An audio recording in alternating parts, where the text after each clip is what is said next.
कल डायलिसिस में पड़े पड़े विचार करें तो हो कितने कृपालु भगवान है।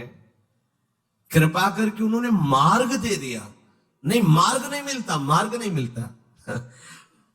पूरा जीवन ऐसे गफलत में निकल जाता है।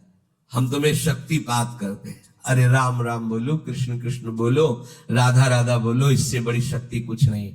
तुम्हें किसी की आंख में आंख मिला के शक्ति लेने वाली बात नहीं है।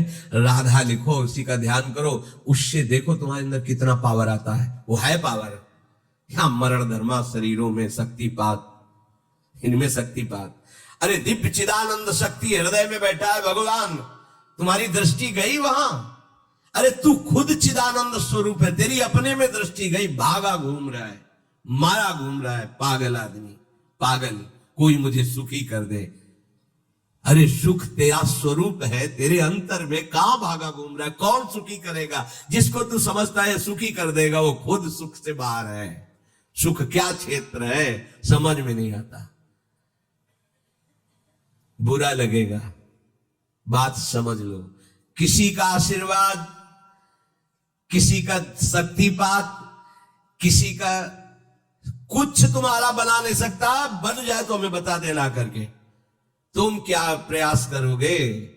जिन्होंने जीवन में प्रयास किया है उसको जब तब समझ में है कि ये तो भगवान कह रहे हैं, अर्जुन अपने आप अपना उद्धार कर।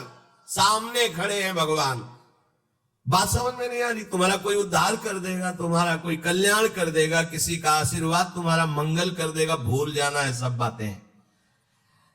कृष्ण कृष्ण कहो, राधा राधा कहो, किसी के आशीर्वाद की जरूरत नहीं है। इस राधा नाम से जो शक्ति तुम्हारे अंदर आएगी वो ऐसी चिदानंदमयी होगी, किसी के सहयोग की जरूरत। तुम्हें शक्ति चाहिए, हम कह रहे हैं ऐसा करके देखो, ना मिले तो हमें बताना आके। कोई गंदा भोजन मत करना, पराई बहन बेटियों के प्रति दोष दृष्टि बेविचार मत करना, मांस मत खाना, जुआ मत खेलना, चोरी मत करना, और लिखो सामने राधा नाम, और भावना करो कि राधा नाम से तेज निकल करके हमारे आंखों में समा रहा है, हमारे हृदय में समा रहा है। आप देखो, अनुभव करके देखो, हम आपको बताते रहे। करो, गंदे आचरण करो, पापाचरण करो, तुम्हें कोई शक्ति पात है।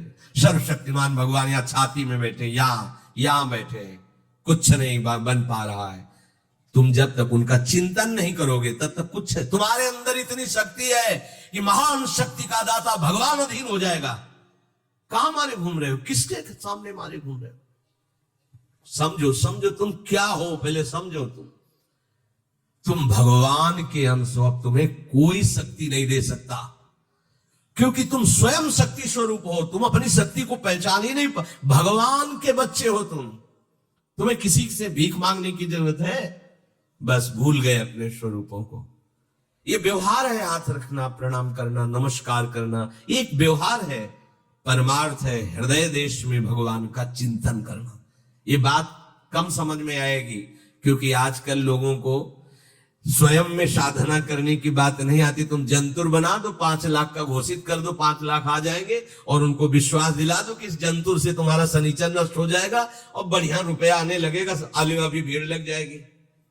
और राधा राधा बोलो, नहीं समझ में आएगा। जिससे वास्तविक तुम मंगल स्वरूप हो जाओगे। तुम्हारा मंगल हो जाएगा नहीं, तुम मंगल स्वरूप हो जाओगे, तुम मंगल करने वाले बन जाओगे, तुम सुख देने वाले बन जाओगे। पर समझ में नहीं आता, सत्य मार्ग किसी की समझ में नहीं आता। कोई बिरला ही होता है सत्य मार्ग पर चल दे। आप लिखो अपने सामने राधा, और ऐसा भावना करो, और हमें बताना। आप यह माइक से कह रहे हैं, बताना आप आके कि आपको क्या अनुभव हो रहा है। अगर आप बुरे आचरण करोगे तो हम फिर नहीं बात कहते। आप जैसे कह रहे वैसे चलो, सालों की बात नहीं करे, कुछ दिनों में आपको आभास होने लगेगा कि मेरे अंदर क्या आ रहा है। बस लिखो सामने राधा नाम, और भावना करो कि जैसे सूर्य तेजों में किरणें फेंकता है, ऐसे राधा नाम से किरणें आ रही और हमारे अंदर सामर्थ्य बढ़ रही। भावना करो तो आपको अनुभव में आने लगेगा। सत्य वस्तु की तरफ चलो, सत्य मार्ग की तरफ चलो, भ्रम में मत भटको। ये बड़ा भ्रम फैला रहा है कलयुग। प्रभु के नाम से, प्रभु के रूप से, प्रभु के धाम से, प्रभु की लीला से, प्रभु से बिलक करके आज तक किसी का सुख हुआ हो तो बता देना। धन उठ के पास जाएंगे, आशीर्वाद दे देगा, अमुक मंत्र में दे देगा, उससे धन मिल जाएगा। काहे परेशान हो? लक्ष्मी जिनके चरणों को सहलाती रहती वो श्री हरि है। जो इच्छा करी हो मन माही, हरि प्रसाद कुछ दुर्लभ नाही। आप शुरू तो करो भगवान नाम जप करना, फिर उसका प्रभाव देखो। सत्य मार्ग को स्वीकार कर लो, थोड़े दिन कष्ट रहेगा, जन्म जन्म का कष्ट नष्ट हो जाएगा। असत्य मार्ग में चलोगे, माना थोड़े दिन तुम्हें सुख रहेगा, पर जन्म जन्म का दुख तुम मोल ले लोगे। एकमात्र श्री हरि के सिवा कोई तुम्हें सुखी नहीं कर सकता। भ्रम में मत रहना, बात मान लो, हाथ जोड़ के प्रार्थना करते हैं। कोई सुखी नहीं कर सकता, किसी का आशीर्वाद सुखी नहीं कर सकता। देखो हम तुम्हें उदाहरण बताते हैं। शास्त्राबाहु अर्जुन बहुत बलवान, 1000 भुजाएं, 2 भुजा वाले उनको तो चैन नहीं पड़ती। जिसके 1000 भुजा हो वो बहुत बलशाली, ऐश्वर्यशाली। उसने भगवान दत्तात्रेय जी अवधूत शिरोमणि की आराधना की। भगवान दत्तात्रेय जी की कृपा से उसको जवानी, अच्छोड़, बुढ़ापा आएगा। जब जो चिंतन करे वो भोग सामग्री उपस्थित, 88,000 वर्ष जवान रह करके भोग भोगा, सब ऐश्वर्य वैभव सब। हरि भक्ति नहीं स्वीकार की। अवधूत शिरोमणि भगवान के अवतार श्री दत्तात्रेय जी महाराज अनुसुईया जी के सतीत्व के बल से प्रकट हुए भगवान के अवतार हैं दत्तात्रेय जी। ना उसने नाम जप करना, ना भगवान की आराधना करना, केवल ऐसे महापुरुष का आश्रय लेकर उनसे सिद्धियां और भोग सामग्री और लौकिकता मांगी।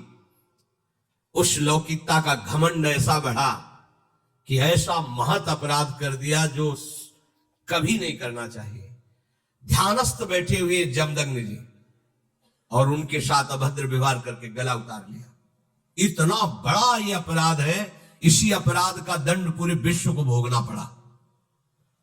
21 बार फरसे से काट काट करके पूरे भूमंडल के जो आसुरी स्वभाव के राजा छत्र थे, कुंड के कुंड खून के भर दिए भगवान परशुराम जी ने। है वंश का विनाश कर दिया। क्या हुआ? इतने बड़े महापुरुष का सेवक आश्रय लेने पर ऐसी दुर्गति, ऐसी बुद्धि की एक ब्रह्म ऋषि का गला उतारने लिया, जमदग्नि जी का। ऐसी बात।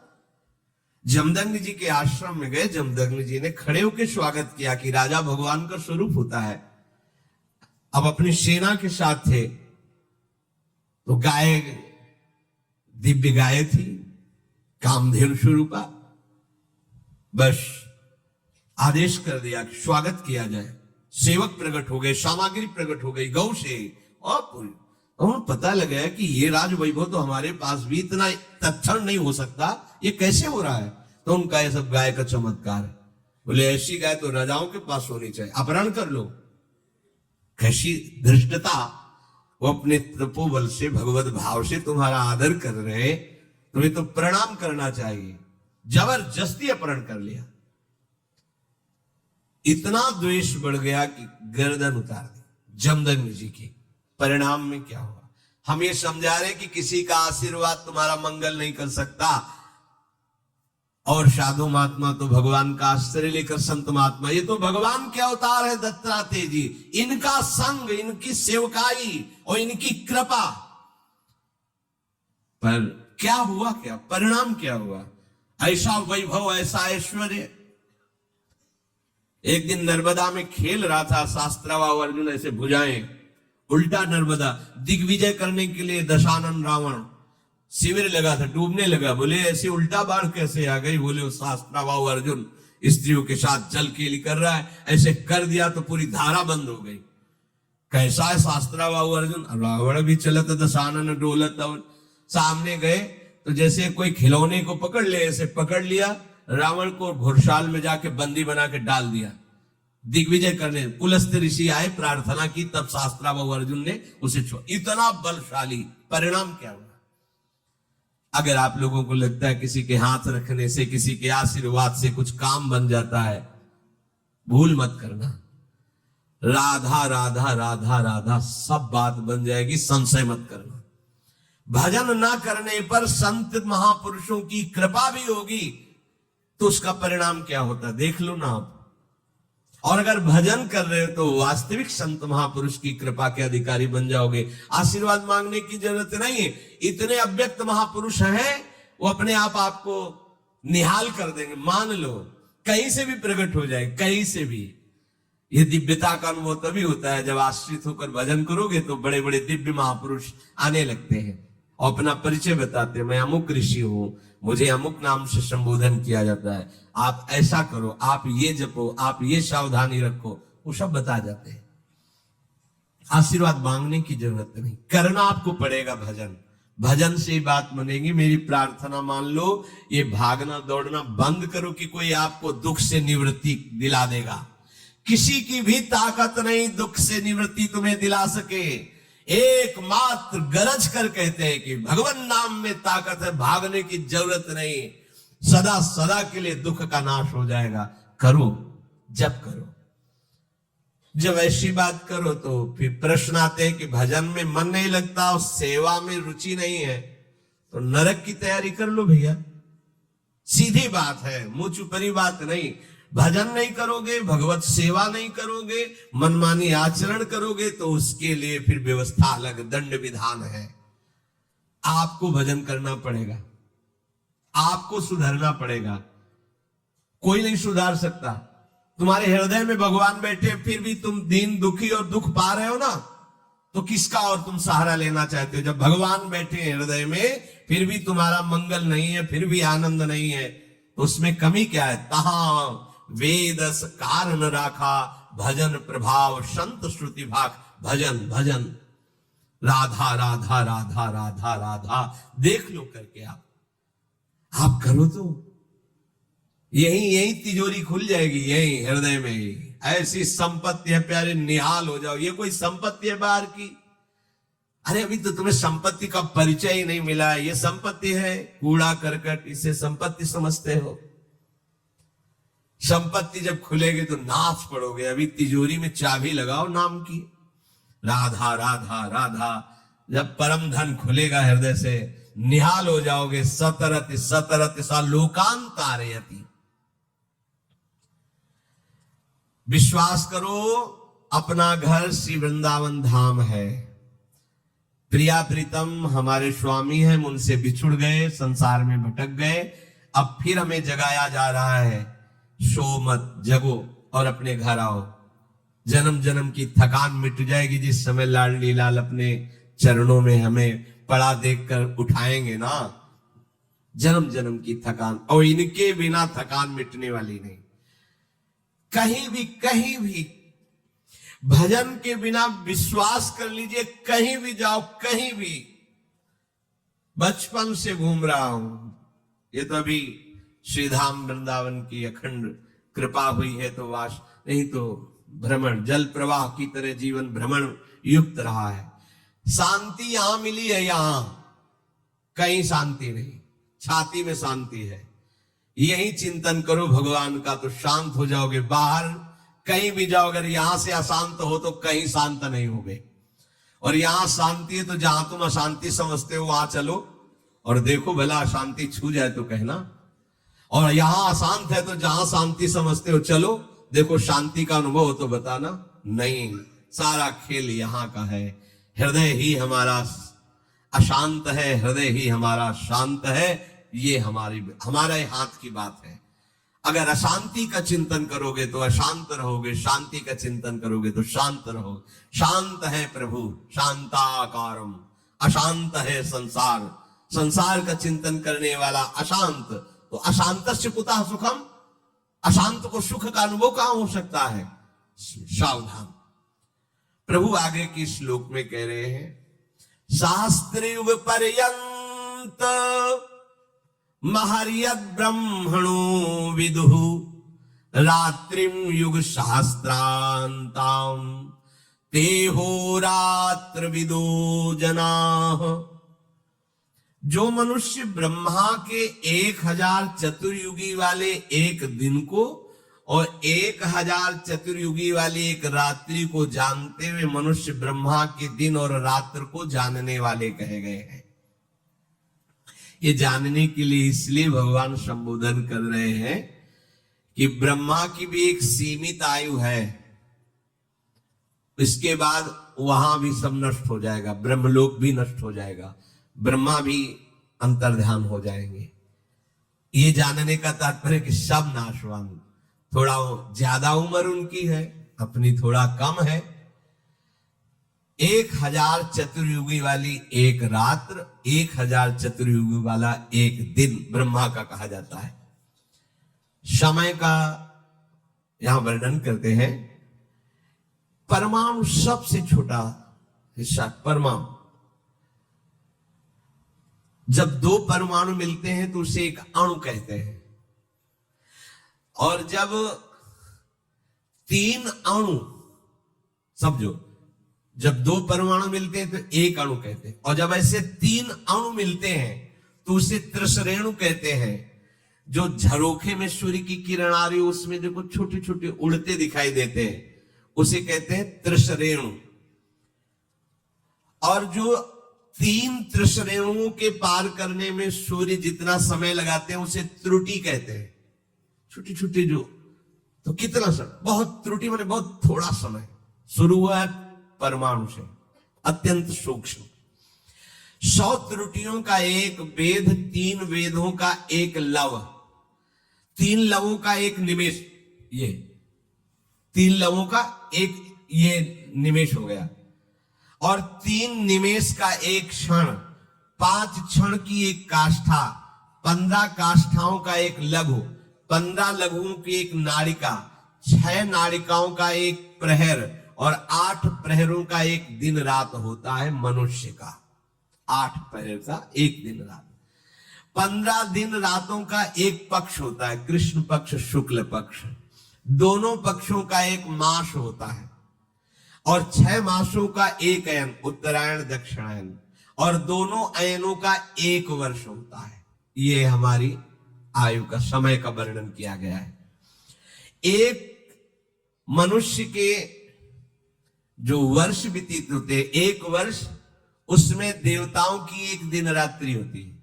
हमारे 1 वर्ष, उनके 1 दिन 1 रात्रि। उत्तरायण दिन और दक्षिणायन रात्रि होती है, 6-6 महीना। हमारी जो दिन रात्रि है उसकी क्या गणना है, सोचो। हमारा साल व्यतीत हुआ तब उनकी एक दिन रात्रि होती देवताओं की। मनुष्यों के 6 महीनों का उत्तरायण देवताओं का दिन और 6 महीनों का दक्षिणायन देवताओं की रात है। इस तरह देवताओं के समय का परिमाण मनुष्यों के समय के परिणाम से 360 गुना अधिक माना जाता है, 360 गुना। इस हिसाब से मनुष्यों का 1 वर्ष, देवताओं की 1 दिन रात, मनुष्यों के 30 वर्ष, देवताओं का 1 महीना, और मनुष्यों के 360 वर्ष, देवताओं का एक वर्ष। 3-4 बार जन्म हो जाएंगे देवताओं के 1 वर्ष में, अपने 3-4 बार जन्म हो जाएंगे। 360 वर्ष, 80 में राधे राधे, बहुत जब ज्यादा 90 पर, कोई बिरला 100। मनुष्य के सतयुग, त्रेता, द्वापर और कलयुग, ये 4 युग बीत जाने पर देवताओं का 1 युग होता है। 4 युग अपने बीते तब देवताओं का 1 युग होता है।